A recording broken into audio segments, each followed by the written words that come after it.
জাদুই চকলেট, যে খাবে সে শক্তিশালী রোবট হয়ে যাবে। বাড়া, এই নে তোর জন্য জেমস।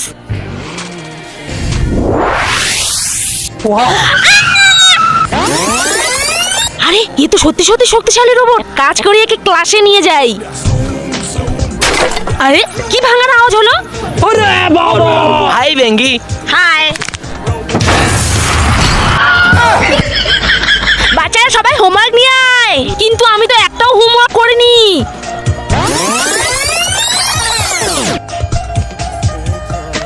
বাহ, ভেরি গুড, তুই তো সবই করেছিস। আর পারছি না। কি হয়েছে মাসিমা তোমার? শরীরটা ভীষণ অসুস্থ কয়দিন ধরে। সব ক্লাসরুমের কাজ পড়ে আছে, আর পারছি না। রোবট, যা লেগে পড়।